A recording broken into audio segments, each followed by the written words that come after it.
Welcome to Namitha news. Rompicherla మండలంలో మంత్రి పెద్దిరెడ్డి విస్తృత ప్రచారం.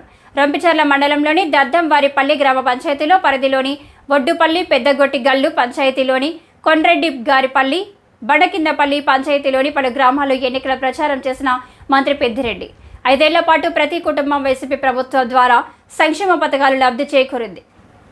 రానున్న రోజుల్లో 100 నివాస్ సప్లై ఛానల్ ద్వారా పైప్లైన్ పనులు పూర్తి చేసి త్వరలో ఇంటింటికి కుళాయి ద్వారా మంచినీరు అందిస్తాం. రానున్న 5 ఏళ్లలో మరింత అభివృద్ధి చేసి చూపిస్తాం. సంక్షేమం, అభివృద్ధిని చూసి ఓట్లు వేయాలని, ఓటర్లను 13వ తేదీ జరిగే ఎన్నికల్లో మీ అమూల్యమైన 2 ఓట్లు ఫ్యాన్ గుర్తుకు వేసి ఎంపీగా మిథున్ రెడ్డిని, ఎమ్మెల్యేగా నన్ను గెలిపించాలని కోరుతున్న పెద్దిరెడ్డి రామచంద్రారెడ్డి.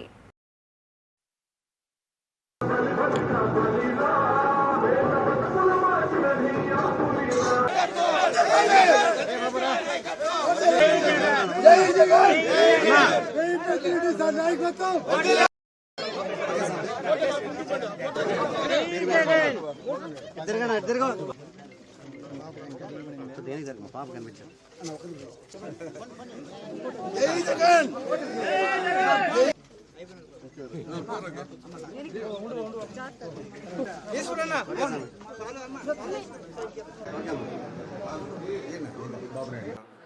బాగానే ఉంది. అయితే ఆయన భూస్థాపితం కాకుండా కుప్పంలో చూసుకోమని చెప్పి ఫస్ట్ ఆఫ్ ఆల్ కుప్పంలో రేపు ఆయన ఎన్నికల తర్వాత ఫలితాల తర్వాత ఆయన బతికేందో తెలుస్తుంది. నన్ను అతను భూస్థాపితం చేయడం ఏంది? మా రాష్ట్ర ప్రజలకు, ప్రధానంగా పుంగనూరు ప్రజలకు, ఈ చిత్తూరు జిల్లా ప్రజలకు నా గురించి తెలుసు. నేను లంచగొండినా, హానెస్టా కాదా అని చెప్పి. మరి నీ సర్టిఫికేట్ నాకు అవసరం లేదు. నువ్వు భూస్థాపితం ఎవరిని కూడా చేయలేవు. తాటాకు చెప్పులకు ఏడేమీ భయపడే వాళ్ళు ఎవరు లేరు. నీ వెనకంటే ఉన్న బృహన్నల వాడు ఆర్ది కాదు, మొగోడు కాదు. మరి అంత తేడాగాడు నీ వెనకంటే ఉన్నాడు. నీకు ప్రజాభిమానం ఉండే నాయకుడు ఎవడు లేడు నీ పార్టీలో. నువ్వు కూడా నా గురించి మాట్లాడితే బాగుండదు. చంద్రబాబుకి చెప్తా ఉన్నా, ఫస్ట్ నువ్వు కుప్పంలో చూసుకొని నీ పరిస్థితి ఏందో, ఆ తర్వాత ఇతరుల గురించి మాట్లాడు. చంద్రబాబు ఈ జిల్లా నుంచి కాదు, రాష్ట్రం నుంచి ధర్మేసి ఉంటారు. అంత కర్మ నాకు పట్టలేదు, దోచుకోవాల్సిన కర్మ. చిన్నప్పటి నుంచి కష్టపడుతూ ఉన్నాము, వ్యాపారం చేస్తూ ఉన్నాము. ఆ వ్యాపారం చేసిన డబ్బులు తీసుకొచ్చి రాజకీయాల్లో పెడతా ఉన్నాము. ఆ విషయం ఈ రాష్ట్ర ప్రజలకు తెలుసు, ఈ జిల్లా వాసులకు తెలుసు, మా పుంగనూరు ప్రజలకు తెలుసు. ఫ్రస్ట్రేషన్ అంటే కుప్పంలో నేను కూడా అదే కాకబాయనకు పెడతా ఉన్నా కాబట్టి ఫ్రస్ట్రేషన్ ఉంటుంది. దాదాపు 7 సార్లు గెలిచాడు అక్కడ. ఇప్పుడు 8వ సారి ఓడిపోతూ ఉన్నాడు.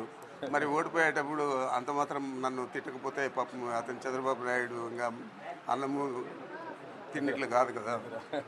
ప్రధానంగా ఈరోజు పూతలపట్టు నియోజకవర్గంలో డాక్టర్ సునీల్ గారు పోటీ చేస్తూ ఉన్నారు వైఎస్ఆర్ కాంగ్రెస్ పార్టీ అభ్యర్థిగా.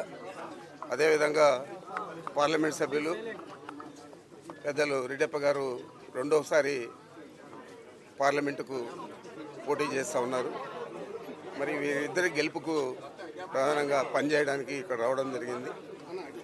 ఇక్కడ మా కార్యకర్తలు కానీ, నాయకులు కానీ, వాళ్ళందరికీ కూడా మనం ధైర్యం ఇవ్వాలా, వాళ్ళ ఎన్నికల్లో ధైర్యంగా పనిచేయాలా అనే ఒక దీని మీద ఇక్కడ వచ్చి వాళ్ళందరినీ కూడా సముదాయించడం జరుగుతూ ఉంది.